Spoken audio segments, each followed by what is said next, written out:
500 आणि 1000 रुपयांच्या नोटा चलनातनं बाद झाल्यानं राज्यातल्या 50 लाख ब्रॉयलर कोंबड्या पडून आहेत। या कोंबड्यांच्या मागणीमध्ये घट झाल्यानं किलोच्या दरामागे जवळपास 25 रुपयांची घसरण झाली आणि याचा 75 कोटींच्या या उद्योगाला फटका बसलाय।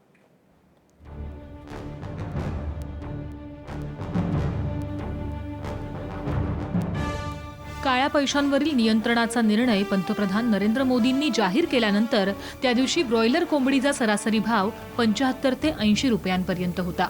हैदराबादमध्ये 90, महाराष्ट्रात 75 ते 78, पंजाब, हरियाणा, उत्तर प्रदेशात 68 ते 72, राजस्थानमध्ये 80 आणि गुजरातेत 80 ते 85 रुपये किलो भावानं कोंबड्या विकल्या जात होत्या।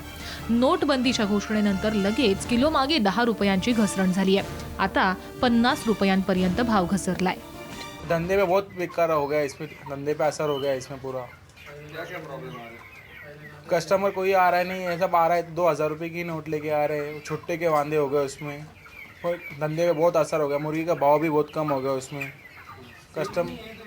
सेल ही नहीं, कुछ ही सेल नहीं। दिवाली का धंधा अच्छा पिकअप पकड़ा था, दिवाली का धंधा पूरा ये हो गया धंधा, उसमें 2000 रुपये की नोट निकल गए, ये सब 2000 रुपये के नोट लेके आ रहे हैं, छुट्टे के पूरे वांदे हो गए इसमें। मुर्गी की दुकान है अपनी, ये काफ़ी ये 2000 रुपये की नोट आने की वजह से काफ़ी धंधे के ऊपर फ़र्क पड़ चुका है। जो पहले लाते थे तो 100-500 रुपये की और 1000 रुपये की नोट लाते थे तो छुट्टे मिल जाते थे। अब ये 2000 रुपये की नोट की वजह से काफ़ी नुकसान हो रहा है, धंधा भी नहीं हो रहा है। और एक आदमी आ रहा 100 रुपये का 200 रुपये का गोश्त लेकर जा रहा, उसमें कुछ काफ़ी छुट्टे देने को दिक्कत हो रही है। भी नहीं आ रहे हैं, अभी आ रहे हैं तो 2000 रुपये की नोट लाते हैं तो उसमें भी कस्टमर वापस चले आ रहे। काफ़ी धंधे के ऊपर असर हो चुका है। महाराष्ट्रात महिन्याला 3 कोटी ब्रॉयलर कोंबड्यांचं उत्पादन घेतलं जातं। 8 नोव्हेंबरला विक्रीसाठी पाठवण्यात आलेल्या कोंबड्या व्यापाऱ्यांना विकण्यासाठी 2 दिवसांचा कालावधी लागला। त्यानंतर दिवसाला बाजारपेठेत 4 लाख कोंबड्यांची मागणी आहे। त्यामुळे दररोज शिल्लक राहणाऱ्या 6 लाख कोंबड्यांचं वजन वाढत चाललंय। व्यापाऱ्यांनीही जुन्या 500-1000च्या नोटा घेण्याचा आग्रह लावून धरल्यानं कोंबड्या उत्पादक कंपन्यांपुढे आव्हान उभं ठाकलंय।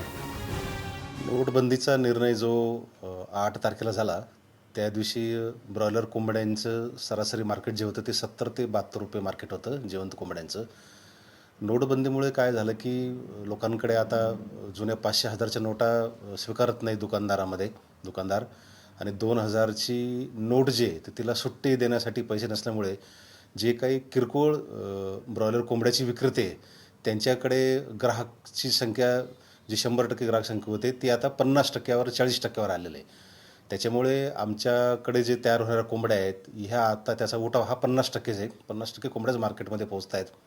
त्याच्यामुळे काय झालं की आता 40 दिवसाच्या 2-2.25 किलो वजनाच्या ज्या कोंबड्या होत्या त्या आज रोजी 50 दिवसाच्या झालेल्या आहेत। गेल्या वर्षी श्रावणापासून अतिरिक्त ब्रॉयलर कोंबड्यांचं उत्पादन झाल्यानं जुलै ते 20 डिसेंबरपर्यंत किलोचा भाव 50 रुपयांपर्यंत राहिला होता। यंदा मागणीच्या तुलनेत उत्पादनाचं नियोजन केल्यानं 65 ते 68 रुपयांपर्यंत भाव स्थिरावतील अशी अपेक्षा वाटत होती। मात्र प्रत्यक्षात मागणीत घट झाल्यानं सध्याच्या 5 दिवसांच्या कोंबड्या विकण्यासाठी आणखी 15 दिवसांचा कालावधी लागणार आहे। त्यामुळे हे संकट आणखी बिकट होण्याची शक्यता निर्माण झाली आहे। जयेश साबळेसह ब्युरो रिपोर्ट, साम टीव्ही, नाशिक।